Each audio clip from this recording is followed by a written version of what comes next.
suppose I could have. I think I do I'm wonder what just you're supposed to do. Would I have to turn on the video first, like the 30-minute one, and then hit go live so that like it would go live when it was like 28 minutes left to go? Yeah. Now let's hit the. I got a 10. I got a 30. Let's hit. Not doing that. All right. No. It's just so long. I would like to think at some point we become an event. Yeah. Everybody just tunes in. It's like, oh, here comes the new show. There they go. I can't wait. It's Oh like a wait, they countdown. had dad stuff happen. They're not doing a show this week.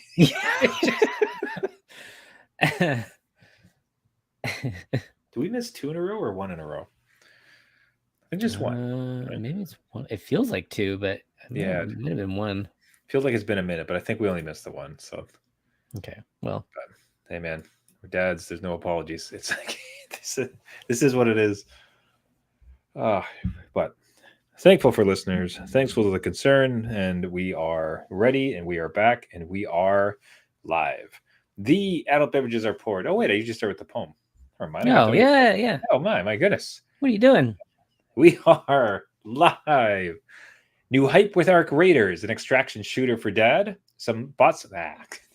Almost. Damn. Look at that intonation was a bit off. Let's see if I can get it.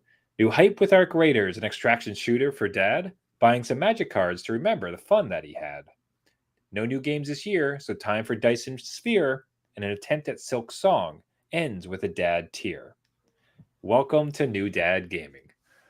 Dyson Sphere tier. I enjoyed that. Yeah, it was great. That is pretty glad. Every now I make myself happy. I don't know what to tell you.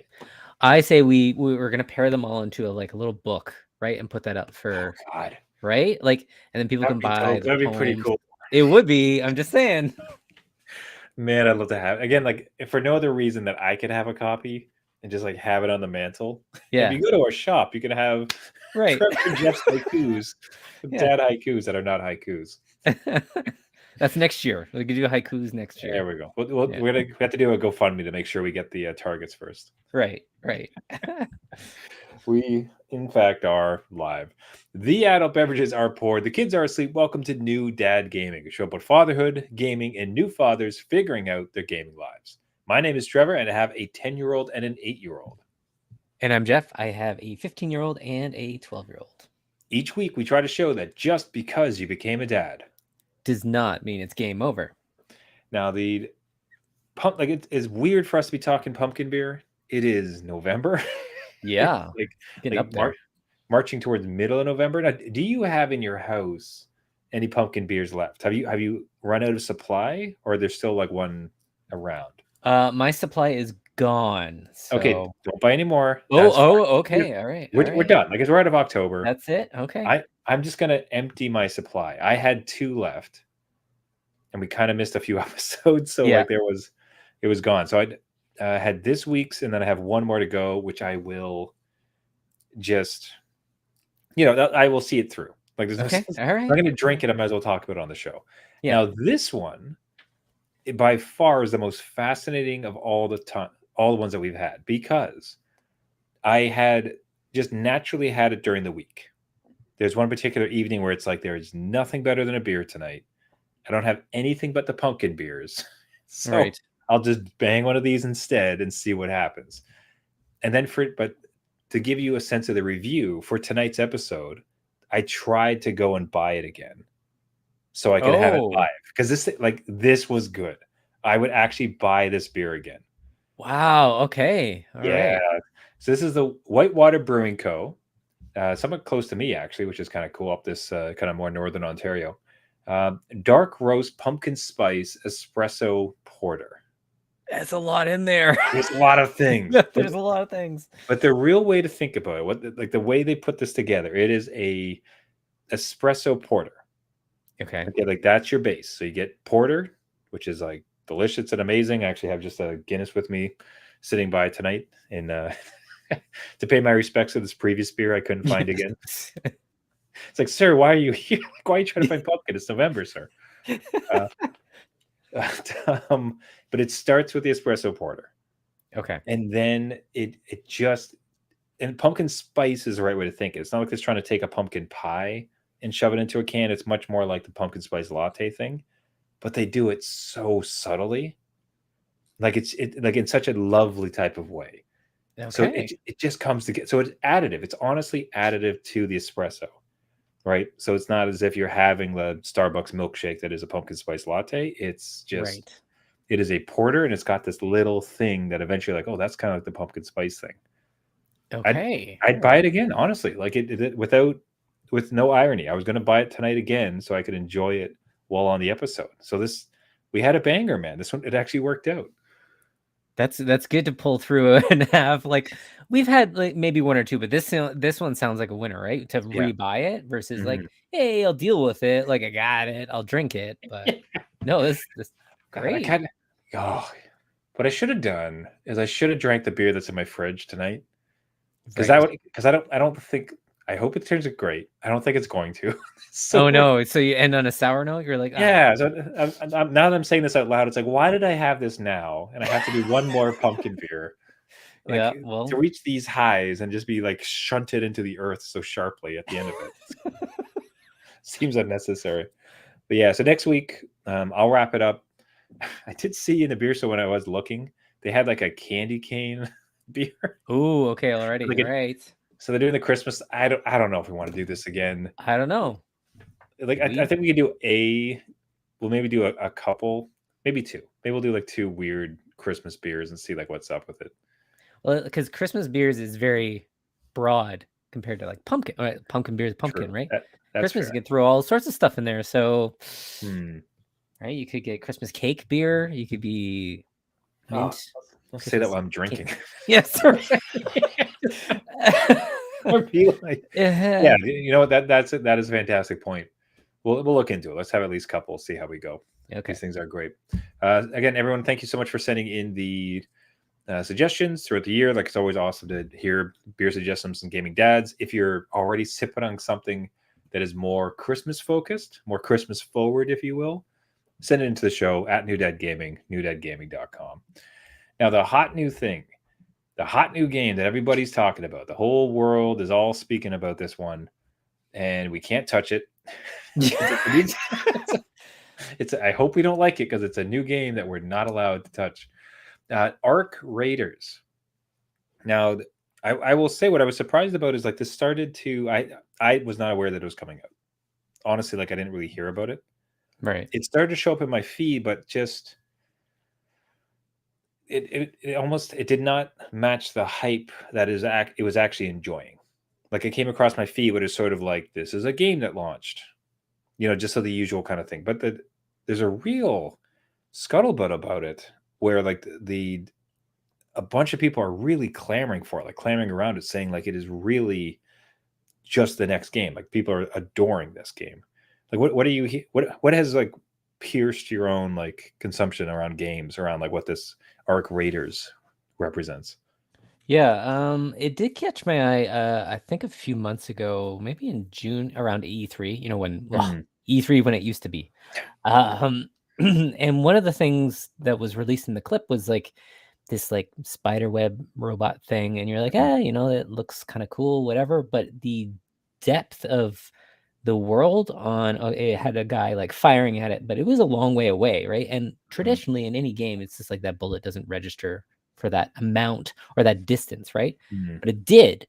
And it literally like jumped towards the player and like clambered through the hallway. And I'm like, Ooh. oh, that's pretty neat because it's not a scripted event. And like the enemy was like maneuverable and adaptable to the environment. So I'm like, okay, I'll keep this kind of on the radar. Mhm. And then I saw it release, and much like yourself, just a lot on the feed with Mhm. everybody kind of picking this one up. We can get into a little bit later, but I did hesitate because of the use of AI in it, Yeah, which and that's like, and that was news to me. We had that in the pre-show, so I want to hear about that. I will cover like the good part of it yeah, first, and like I would like to cover that legitimately. So it's Fallout like in the sense that like like there's been this terrible surface event. I think this one it's like AI has like taken over the world and bots, like evil robots type of thing. So everybody's gone to the ground. You are an Arc Raider, people who go up top to extract different minerals as part of a rebellion. against Yeah. it. So Terminator / Fallout, like all the usual. Like this is the scope, and it's extraction shooter, a la Helldivers too, Yeah. almost in the sense that there's like missions and there's like degrees of missions and difficulties. You can go out and get it. So all fine. So as best I heard, the core of it's good, fun gameplay, really interesting, difficult bots that you have to fight. Like they apparently like learn really well. Missions are interesting, environment's awesome, gunplay is like really tight. Yeah. So it hits all the note. The thing that I consistently saw, I'd be curious if you saw the same thing, was that what's interesting, it's a PvPvE. So you go out and you're doing these missions and everybody else is too, but there is no stopping one another. You just kill each other. Right. Right. So you could just go, like you can kill your fellow person, take all the loot, like off you go. Right. Yeah. But the thing that seems to be naturally occurring in this game for no designed purpose is that the humans are not really fighting each other as much as you expect. Like, so for most reviewers, what you're hearing is almost a sense of like bizarre surprise. It's like, I'm not dying. Like in my 2-week playthrough, like I only got killed by like 2 people. Everybody else is just like, we kind of meet up. It's like, oh, hey, like friendly. We exchange information. We sometimes trade some stuff and then we go our separate ways. Or like, Right. I'll pitch in and help. Like one guy was talking about, the reviewer. You have only one pocket that's like your secret pocket, and it's an item that you can never lose. And the thing that he always puts there is a revival kit, Oh. because one of the greatest experiences he had in this game is like not so much like I got this this item that I got to bring back to the base. It was that there was another fellow human that he didn't know that he's able to revive. Oh, okay. So if anything, what has seemingly emerged from this game is a bizarre kindness, a community around everybody's kind of like friendly, as opposed to cutthroat, just trying to like screw each other and troll everybody. Now, is that a moment in time thing? I can't tell you that necessarily, but at the same time, certain games tend to have a reputation and sort of like a self-policing type of thing. So perhaps it like exists. Like what? So that's what I was most like in some of the reviews and takeaways. That's what I was most surprised about. Like, what are you seeing from your end, just on the gameplay and kind of community wise? Yeah, I'm seeing a lot of don't shoot memes going around. And I think that kind of speaks to what you're talking about. Yeah. But yeah, a lot of people are enjoying the world, the gameplay. There is so just even technically speaking, what I've kind of heard or read from this is that this team who did the finals, Mhm. which I played maybe briefly and then just got out because I'm like, not for me. They went deep into the Unreal Engine and like stripped away the stuff that would make it hitch. Because with any Unreal Engine game, there's always like a glitching that happens. And in Yeah. an open world game like this, that would just be detrimental to gameplay, just how quick it is and how responsive it Interesting. is, right? Yeah. So they stripped away the elements that were making it hitch, somehow kept all like the beautiful nature of UE5. Hmm. And like when you see stuff go off and like the nuclear fallout, I think there's bombs that drop and stuff, like the sky opens up and the shockwave goes out. Like it's Hmm. very detailed and very like again smooth, right? So they've done their homework and people just seem to love it and just a game that works, right? There's Yeah. not I haven't seen too many like bugs, like game breaking bugs. Like, there's server problems because there's so many people playing it, but that's to be Yeah. expected. But yeah, everyone seems to kind of love jumping in and fighting the robots together, which is what you want in an apocalypse. Like that kind of Yeah. gives a glimmer of hope. That's great. Yeah. All the humans banding together. You like to see it. Yeah, yeah, We're right. gonna be okay. Yeah. Uh, Yeah. Just it's great. It's funny though. It's just like in this year of no games. The thing about this game, like it feels like it would. Well, I'm curious about it because Helldivers 2. I'm very happy I own that. I Yeah. think as far as like my repertoire of games, I think it's criminally unplayed. Like I should put more hours into it because it's just visceral fun. Like I think everything's kind of funny, tongue in cheek, Yeah. Starship Troopers nonsense. Like it's great, right? So in many ways, I kind of wish I played it more. So, but even here's like you still get that compulsion of like everybody else is like you're the old man in the window working, and you look out the window and everybody's just like playing and having a good time. You're like, oh, I wish I could play this. That's us. But Yes. Yeah. but I do wonder if that's helpful almost with our buying new games because it's like, okay, if I got this, would I really play it? Like, is this going to be my, like, every night I'm going to, like, try to do a 30-minute mission before I go to sleep type of thing? Or would it just kind of sit on the shelf as I Mm. play another Hades 2 round? I don't know. Like, could you see yourself getting into something like this? Um, I don't think so. Right? Like if I Mm. realistically think if I would get it, um, I don't. You need dedicated time to play it, I think. Do you know what I mean? Like Mm. I can't just pick this up if I'm on the couch and Yeah. do this because you do need to communicate with your team. Like, yeah, you maybe don't have to, but I think that's where the bread and butter of this is. Yeah. And I don't think I would play it to its fullest extent, if Yep. that makes sense. Like, I don't think I would take advantage of everything it has to offer. But it looks neat. I mean, I much like you, be like, hey, look, everybody's having fun, right? But I don't know. There's something there that was like, again, maybe our little, thing we going on this year with no new games is helping us realize like, hey, don't worry about the FOMO Like, too much. yeah, just like celebrate it from afar. Yeah, Like, tip your hat as you walk past and just don't engage because you're not going to play it. Like, you're right. not going to enough to really make it matter. Yeah. So, anyways, I'm excited to see it. Again, like, it's one of those things. Well, how big is the team? Is this like a AAA? Do you happen to know? Like, is this like a AAA backed game, or is it a bit on the smaller side? They are, I think, former developers of DICE who worked on Battlefield. So I don't know if they're funded through a AAA publisher in any way. Yeah. But I definitely think they have some good fundraising and good. Yeah. So so to break it down a bit. So Arc Raiders was produced by Embark Studios. While Embark Studios is not considered a giant AAA development company in the traditional sense, it is backed by a large corporation, Nexon, and is made up of a team of developers with significant experience from large studios like DICE, known for Battlefield. So in key details, Embark Studios is a Swedish game developer founded in 2018. Patrick Soderlund, former executive at EA. Right. That name doesn't give me warm and fuzzies as far as No. I think there's some bad stuff. Company size, dedicated development team of Arc Raiders.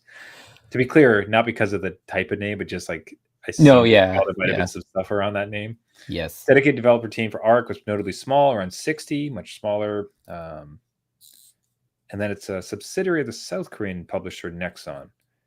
It's okay. So you can't say it's an indie hit, but at I the don't same think time, so, no. but it also wasn't a $1 billion 4-year No. conglomerate, massive, like, sort of nonsense. So it was sort of a tight team producing something of like that's kind of cool and interesting, and people seem to adore it. So Yeah. I'll still take it as a win, except for apparently it was not. Some of the content was not without controversy, which I just learned before we went live. Yeah, not to bring down Not to take him down a peg. not to take him down a peg, but there is use of AI in it, Mhm. to the point where it's all in the voice work, right? So they did pay, so they're very open about how they used it, and I think that's where the real trouble lies, is they're trying to normalize the use of it in something that is obviously saving them money. It's saving them money hiring people, blah blah blah. But they hired voice actors to record lines, whatever. But they have AI to learn and use it in terms of what's happening in the gameplay. So you point to something, you talk to your teammates, NPCs, whatever contextually is going on, it'll Mhm. stitch it together. It'll stitch together dialogue, right? And then the end product is something serviceable, but like it's not a recorded scripted line, right? Which they were Mhm. going for more. Hey, if you're in a building looking out and it's the forest and you're pointing at the robot behind the forest, it's going to actually say that in the voice versus like out there, look, right? Do you know what I mean? Mhm. Like it's more direct and detailed to help with the game. And again, it's just a choice. I've seen interviews with people that they bring this point up to a voice actor. So specifically the voice actor in Baldur's Gate 3. Mhm. And they're like, hey, look, what would you do if you had this game? You love this game. You want to play more of this game. But all the voice work and text to speech is done with AI. And that person's like, I wouldn't play it. Mhm. And like, there's no judgment around it. It's more like that's a choice. And it's hard to, go down that. It's a slippery slope, right? Yeah. I said in pre-show, like, horse armor, I think, is what this is, right? You're like, what's the big Yeah. deal? If you don't like it, don't use it, don't buy it, whatever. But I think that's where we see more of it. Yeah. So I'll say that, So yeah, the problem I would have with it, what's exciting about it is that the thought of, when you think about the voice actors and what they have to do, it's like, okay, so we have this big expansive world. We need you to record a better part of like 2 years worth of talking, because it's like, oh, can you get the battery from the top shelf of that old robot? Or yeah, so the thing, I guess, that the lineage I'm trying to make is like, and I absolutely agree. What's troubling is that I think it's a slippery slope. Where, but like, to speak about the merits of it, it's almost exciting, but it's almost like you can't use it because it's Pandora's box. What I mean by that is the notion that they did pay voice actors to come in and they're transparent about what it was going to do. I find it actually fascinatingly enabling, the thought that you can take those voices and then apply it to every possible scenario. Because especially with like user content, it's like, okay, well, he threw down his backpack that distracted one of the robots, and when he came over, he shot the one in the air and he did it. And then the AI voice that has like that tonation is able to say, oh, that's crazy how you use your backpack like that. So it right. enriches that particular moment. Cool. So that's where it's interesting. It's actually kind of an interesting use of the tech, where like it enables even more immersion with the situation. Now, if that if they were completely altruistic and like could be trusted and everything was going to be fine, like that's an interesting case, but that's not what it is. Because where it's the Pandora's box is like, hey, this worked great. Why don't we just not pay voice actors? Right. Yay! So like, Yeah. what sucks is like I'm trying to separate what's interesting about that from like, and what's cool, like actually like it, kind of like an interesting place to play with where it leads, Right. which you can't do it. So it's like the tech and the contextualizing character voices to the every possible scenario and kind of keeping things alive is like so cool. That's awesome. Like that's really neat. But they're not going to be good about it, and they're just going to try not to pay people, and that sucks. Yeah. So yeah, that's Like, unfortunate. fair warning, right? Like that's just what's in this game. I'm glad they're not hiding it, to be honest. If Yeah. they're hiding it, I think that would definitely be a lot more points off. But you know, at least people know and they can make that informed choice. I think you do. Maybe there's a label that's being created for games, right? Mhm. That to me would actually work well, right? Because then I can make an informed choice. And if I want to do it or somebody else wants to not do it, like that's on them to do. It's like an age rating. Yeah. So Yeah. So it was a label. If there's like, I don't know, almost like a tag, like it'd be interesting ways to handle it, because it's like we can't just ruin artists and creatives' lives. yeah. Can't just do that, right? Yeah, no. So well, but anyway, not to rain on that parade. It's good Yeah. that like they're open about it, so you can make an informed choice. Other than that, the game looks fascinating. I'm glad people are having a good time, and it's cool to see humanity stick together. Yeah, that's right. Hey, Gaming Dads, do you have thoughts on that? The game itself, have you played it? Do you think it's good? Is it dad friendly with short kind of bursts of time? Do you have an opinion on the AI piece? We'd love to hear from you at New Dad Gaming, newdadgaming.com. Let us shift about as far as possible away from AI. Okay. Okay, let's get back into paper.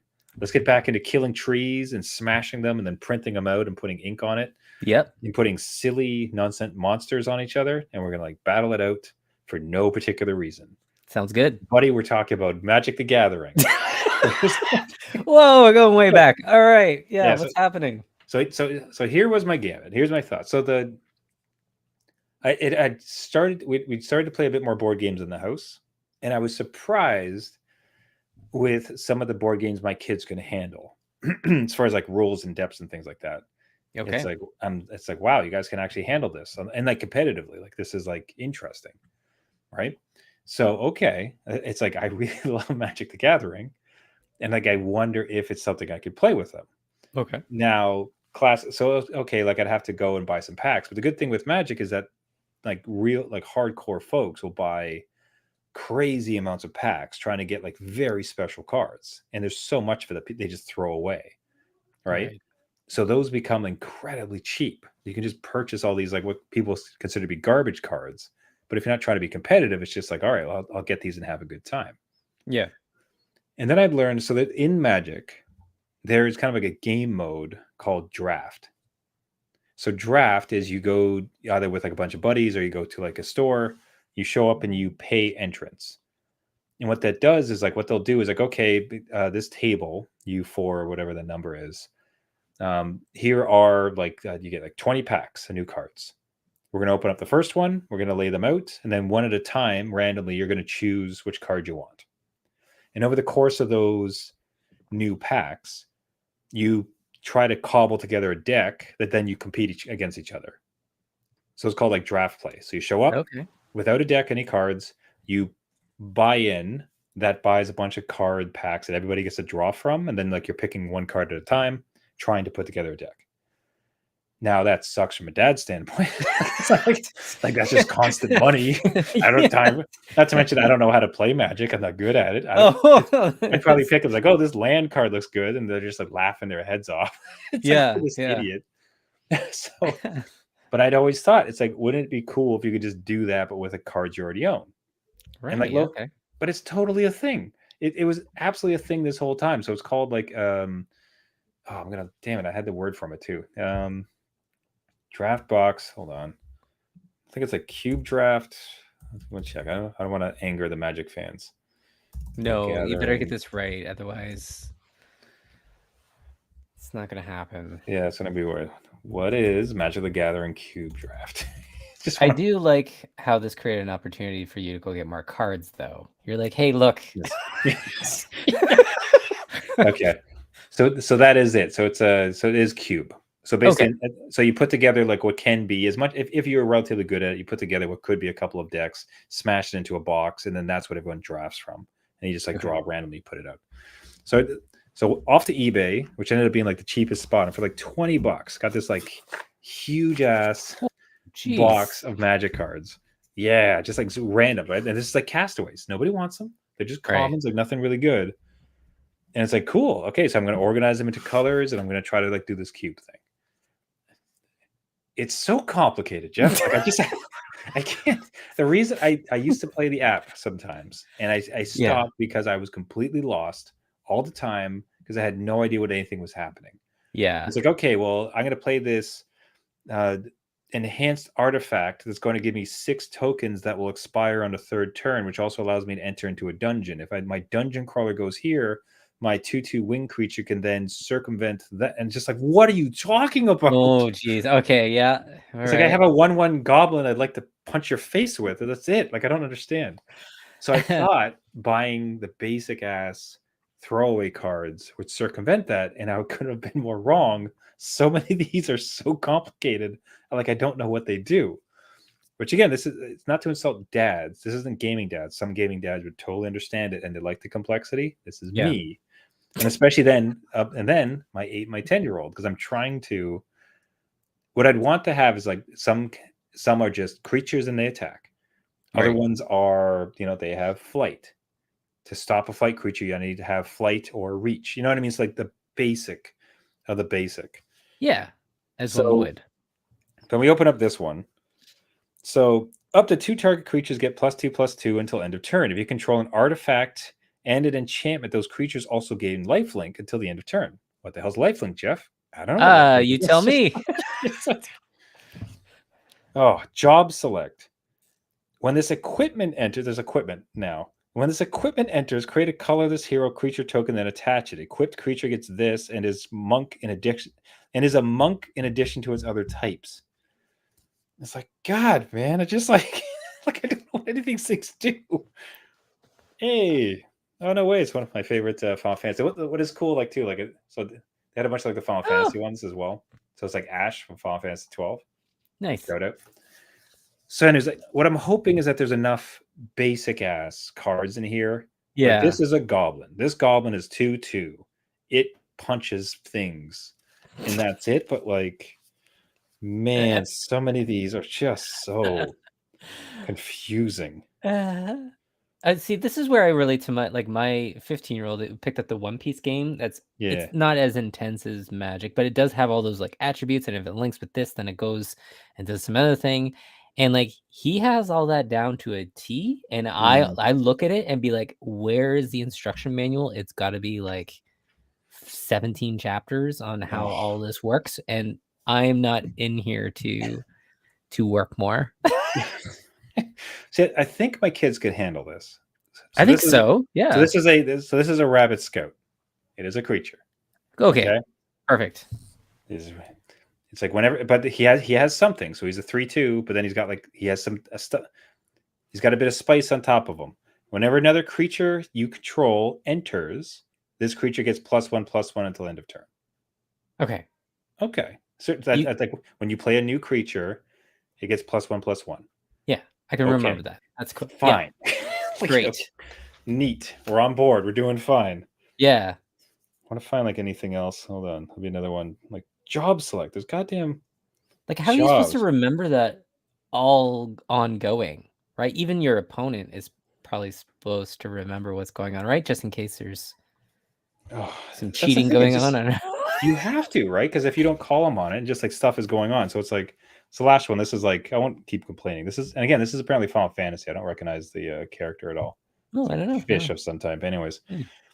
when this creature enters, you lose 1 life and create a treasure token. Whenever this creature attacks, you may sacrifice another creature or artifact. If you do, surveil 2. Now, treasure token, I don't know what a treasure token does. Yeah, what does it do? Do you have to acquire it? Like, how do you acquire it? Yeah, surveil. I know, like you can look at their their next couple cards, so you get to see like what they're going to be up to. Right. Man, but just I'm browsing through. It's like it might not work. Like it's Okay. just this. So I've pulled out my booster pack that I got because I finally found it. Okay, what do you got? And I have like forest, basic land, right? Yeah. No, I'm just like leading that off. But then I would be like, oh, here is a summon, right? Mhm. So can you use summons at any time? Like, I don't know. But this creature deals damage equal to the number of non-creature, non-land cards in your graveyard to target creature on opponent controls. What? Pardon? And then wizards, you get control, get +1 and +0 until the end of the turn. When I looked at these, I'm not sure. I do have a rabbit scout. Was that the one you were looking at? I think it might have been. That'd been hilarious. Yeah, Rabbit Scout. Yeah. Hey, I got a look at little us, rabbit scout. Yeah. Hey, look at us okay. going. See, like I could play Yes. the rabbit scout. I don't think I could summon anything. But if anything, when I'm trying to recreate, I'll say this, like the Final Fantasy thing, like it is really cool because that's like what's his name, the boss, like the clown guy. Oh yeah. I got Kefka's laugh in here. Yeah, the guys are crazy. What I'm trying to create is like I remember when we first. Oh, sorry, last one. I swear to God, but this is like just Cactar. Yeah. Yeah, we're talking. Anyways, I'm trying to recreate this. I remember when like me and my buddy first got some cards, and we were just sitting in his living room that one afternoon, just putting down a couple cards, and like we're battling a little bit, and like going back and forth, and just the nonsense of it, the fun of it, like and with the way my kids have sort of glommed onto heroes and like video games and everything else like that, like they're kind of in the wheel space. So I thought it was like if we can do these sort of drafts, cobble together kind of silly little decks and just have a little bit of battles, it seemed like it could be a fun thing to do. Now, and notably again, like this is like that this thing of cards was like $20, $20, $30. Like it doesn't break the bank. Yeah. So I'll keep you posted. I don't know if this is going to work out. You're going to have some homework. That's all. You just need to go do some research, come back from the archives. I just imagine too, like they would if they liked it, they could probably go so deep and then they'd be making fun of me for not being able to understand advanced strategy as opposed to just wanting to like bash some things into each other a little bit. Yeah. And then that's where you come in. Well, back in my day. Oh my God. We had Trample and we liked it. So I don't know, gaming dads, if you try to bring your kids into an old thing that you liked and are finding it a bit complicated to do so, reach out at New Dad Gaming, newdadgaming.com. Now, speaking of complications, the year of no games has granted you a bit of time to sink your teeth into what looks to be a horrifically complicated game, the one that you're digging. Yeah, again, like you said, this is an automation game. So Dyson Sphere program is a fully like if you think Factorio or Satisfactory, that's this game where you're trying to set up a production line, right? And you Yeah. might be thinking like, oh, I could see that, that you figure out what mineral goes into this thing and it creates another mineral and whatever other element that you need. That's great on a 2-day space, but Dyson Sphere program, you are literally doing it on planets among multiple planets in a solar system among multiple solar systems in order to create a Dyson Sphere, which is a big like ring-like structure around a star, and you need a lot of mass to create that ring. So it is beyond the scope of anything that I've played ever, but I've really sunk my teeth into it because I haven't had the urge to buy a new game, right? Like it's that Mm. opportunity is kind of like it's softly taken away, I think. And it kind of allowed It's me to really get into the nitty-gritty of this game. And it's still like early access. I've had this game for a number of years. I just haven't really jumped in. And man, I am locked in. I will talk to my wife at night and be like, honey, listen, I just set up an interstellar transit like yeah. system to get, pure silicone down into my planet so I can make glass to fire it up into this Dyson sphere. And she's like, thank you. Please stop. You're like, no, no, no. Let me reiterate that. Pure silicon. I'm just You're not saying. getting it. Like I need you to. You're not hearing me here. That took a lot. But anyway, this has eaten up my life. It's an amazing game for anybody that wants to check it out. It's pretty cheap. Again, early access does not mean it is pretty much feature complete. There's a ton of stuff to do in this game. And kind of like Magic, like when you learn the kind of ins and outs, because it is very overwhelming. Hmm. But it kind of baby steps you along, and I am doing like calculations in my head to figure out like optimal production line, because otherwise you get gaps and then this other thing doesn't work, and your whole world of what you're trying to do is kind of like chaos. And then you go to another planet and you're like, why was I here? And it is, if you really like automation games, even if you don't, I suggest you give it a shot because it is Mm. really well crafted and it runs complete. I'm playing this on the Steam Deck, so if I can love it there, I think a lot of people can love it on like their PCs. I don't think it's on a console yet, but I would really recommend. Again, automation games. I never thought I would really love Mm. them, but I do. So Are you, maybe I need to. are you finding it to be like a chill dad experience in that, like, is there a big bad? Is there a time period? Is there like, will things explode if you don't do enough in a certain time period? Or is it just you have to figure out how to get enough? So I started a default, which adds an enemy into the game, right? Okay. And before I was like, oh crap, right? And all the nodes and the mining stuff, like all the ores do run out. And I'm like, oh crap. But I was so far into the game that I'm like, okay, let me just feel it out. And those things are there actually to get you to expand. Like Hmm. I dislike enemies and timers and countdowns and ore running out and like breakable weapons kind of thing. Um, but that kind of pushes you to do more. That Hmm. being said, all the options are available to like turn that off, make ores unlimited, make every mineral unlimited, and you can just like sit back and like let it ride. It totally up to you. You can even craft solar systems that are like way more planets or less planets, like whatever you want to do, right? So Hmm. it's very customizable to whatever experience. I would tell you to give it a shot on default though if you're going to try it. As a person that doesn't like timers or countdowns or like exhausting mineral deposits, Hmm. it's been really fun trying to figure out the puzzle of trying to keep it all going. It's got a little bit of Mario Galaxy energy in the sense that the world is sort of tiny sized relatively, and you're Yeah. kind of walking around it. Yeah, you just rotate it around. Yeah, that's exactly it. Yeah, it's not like this massive, you can't see the end in sight. It's like a Yeah. little glob of land in space. I will say, like, with the entirety of our "Don't Buy New Games" year, I was kind of hoping that this would be what happened to me, where it's like, oh, there was this game that was always on my list, and I went back and played it. Yeah. But instead of just ended up being a game like I barely played anything. The only thing I started with there, that was the Elden Ring. That's one thing I kind of was able to get into. Oh Probably yeah, my most played of the year. But other than that, like, it's mostly just. You had Hades 2. You had Hades 2 there. Like it was. I know, but now at the end of it, I think the entire year was basically Spider-Man, Oh yes. Elden Yeah. Ring, and now Hades, and it's like, so there was That's it. there was Yeah. no beautiful hidden gem that was just sitting in that list that I finally conquered, and it's so Not I'm yet. super glad to hear that this is, scratch your itch, and normally would have been something that you didn't spend time on because you had new stuff coming in.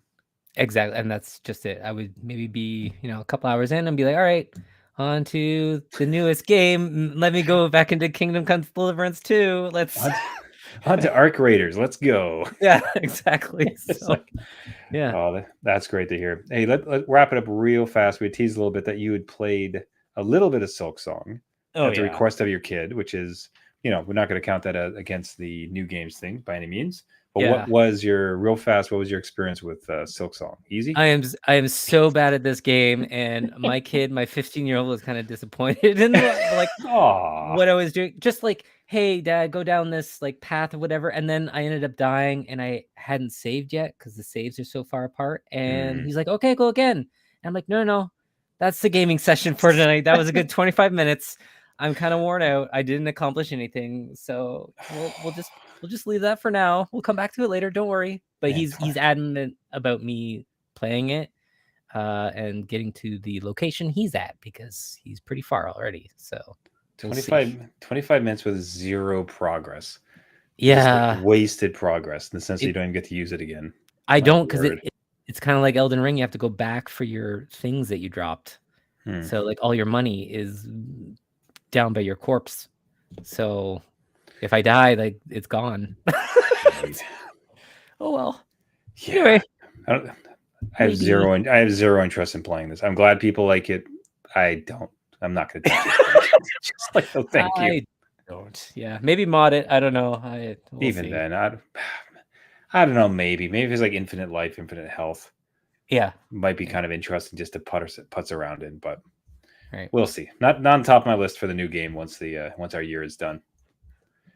Hey, everybody, thank you so much for listening. This has been New Dad Gaming. If you like the show, you can find us on all the major podcast networks. Look us up on iTunes, Spotify, Google Play, Caster, anywhere where you get your podcasts. Search for New Dad Gaming. If you do find us on there, things that really do help out the show, and Jeffrey and I would be eternally grateful, is if you would go ahead, like it, subscribe to it, rate it, leave a comment. All these actions just really helps us in the algorithms, get us out to as many gaming dads as possible. We can build up a posse of old school Magic the Gathering players where there's like very few things you're allowed to do. Yeah. Keep it wholesome, keep it basic, see where it gets to. So all this, if you have any questions about the show, if you have your own thoughts, if you have your story, if you like Magic, if you're into Dyson's Sphere program, if you've been joining us on the No New Games this year, anything of the above, one of the greatest parts about this show is stop talking with other gaming dads. Reach out to us at New Dad Gaming, newdadgaming.com. We can feature a story on air or just otherwise have a conversation, which we often do with our listeners. So please reach out. We'd love to hear from you. Everybody, thank you again so much for listening. Until next week, my name is Trevor, and I have a 10-year-old and an 8-year-old. And I'm Jeff. I have a 15-year-old, a 12-year-old, and a card that says Magic Damper. Target creature you get control is +1/+1, gains hexproof until the end of the turn. Untap. Oh man, it's just like exhausting. Look at the top 4 cards of your library. Put one of them in your hand and the rest into your graveyard. Flashback. You may cast this card from your graveyard for its flashback cost, then exile it. Cool. Just like, this is why I think the app or any sort of digital version of this might be helpful. It might help train. Not really, just like because no, because it just things fly around like nonsense. Like things are just happening, and you're like, "Am I playing or am I just a spectator? Did I do good?" It's very pretty. Yeah. Oh, thanks everybody. Just remember, just because you became a dad does not mean it's game over. See you next week. See you later.